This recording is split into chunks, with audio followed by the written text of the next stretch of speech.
Turn తీసుకోండి, you turn.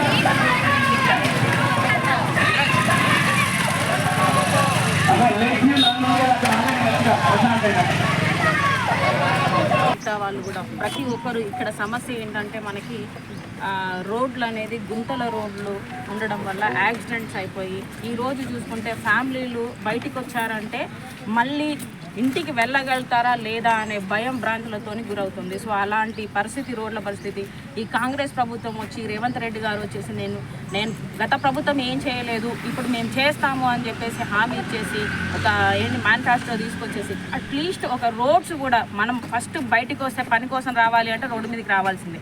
ఆ రోడ్లు కూడా బాగలేకుండా చేస్తున్నారంటే ఇంకా తను ఏ పరిపాలన చేస్తారు? ఎంతసేపటికి వచ్చేసి ఈ మధ్యలో చూసుకుంటే మనం అందరం చూస్తున్నాము, పిల్లర్స్ మీద వచ్చేసి పెయింటింగ్లు వేస్తున్నారు. ఫస్ట్ ఆఫ్ ఆల్ రోడ్లు బాగుండాలి, యాక్సిడెంట్స్ కాకుండా ఉండాలి. ఒక ట్యాక్స్లు అనేది 30 to 40% ట్యాక్సులు వచ్చేసి రోడ్ ట్యాక్స్లను తీసుకుంటున్నారు. ఎవ్రీథింగ్ రోడ్డు మీదకి వస్తే చలాన్లు వేస్తున్నారు, రాంగ్ రూట్ అని, లేకపోతే డ్రంక్ అండ్ డ్రైవ్ అని, ఇవన్నీ వేస్తున్నారు. మరి ఈ ట్యాక్స్లన్నీ ఎక్కడికి పోతున్నాయని చెప్పేసి మేము ప్రశ్నిస్తున్నాం. మీరు ట్యాక్స్లు ఏ విధంగా తీసుకుంటున్నారో జనాలకు కూడా సురక్షితమైన రోడ్లను వేయాల్సిన బాధ్యత మీ ప్రభుత్వానికి ఉన్నది. మరి ఇవన్నీ వేయకుండా మీరు ఎంతసేపటికి పెయింటింగ్లు వేస్తుంటారు పిల్లర్స్ మీద.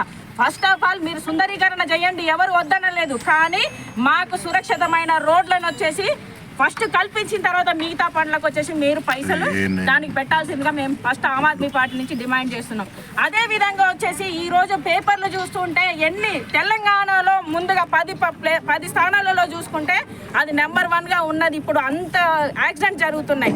ఈ ప్రభుత్వం ఈ రోడ్స్ అన్నిటికి వచ్చే ట్యాక్స్లని ఏం చేస్తున్నాయి? ఎంతసేపటికి నన్ను వస్తే కూడా పైసలు లేవు అంటాడు. మరి ఈ 200 కోట్లు అని చెప్పేసి మెస్సిని తీసుకొచ్చి అంటే మన దేశంలో లేరా? మన దేశంలో ఆటగాళ్ళు లేరా? ఎక్కడి నుంచో తీసుకొచ్చి ఇక్కడ 200 కోట్లు ఖర్చు పెట్టాడు. లేకపోతే గ్లోబల్ సబ్మిట్ అని చెప్పేసి ఎక్కడి నుంచో తీసుకొస్తారు. మరి ఫస్ట్ ఆఫ్ ఆల్ మన ప్రజలకి ఎందుకు రోడ్లు అనేది సురక్షితమైన రోడ్లు ఇవ్వలేకపోతున్నాడు? మీకు చేత కాకపోతే మీది గడ్డ దిగండి. మీరే ఒప్పుకుంటున్నారు నన్ను కోసిన డబ్బులు లేవు, చెప్పులు ఎత్తకపోయేటట్టున్నారు, చూస్తున్నారు జనాలు అప్పు కోసం పోతే అని చెప్పేసి అంటున్నారు.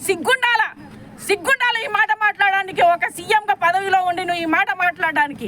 దయచేసి మేమందరం ఇది మన సమస్య, తెలంగాణ ప్రజల సమస్య. రోడ్లు అనేది ఖచ్చితంగా వేయాలి. మనం అడిగితే తప్ప వీళ్ళు వేసేటట్టు లేరు కాబట్టి మనం ఖచ్చితంగా నిలదీయాలని చెప్పేసి ప్రతి ఒక్కరికి మేము పిలుపునిస్తున్నాం.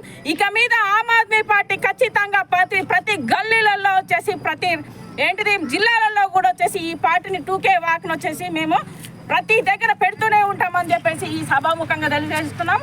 ఇది ప్రజలారా, మన అన్న తమ్ముళ్ళు అందరూ మన వాళ్ళే. మనం బాగుండాలి అంటే మన రోడ్లు బాగుండాలి కాబట్టి ప్రతి ఒక్కరూ ఈ కార్యక్రమంలో పాల్పంచుకోవాలని చెప్పేసి ఆమ్ ఆద్మీ పార్టీ తరఫున పిలుపునిస్తున్నాం. Thank you.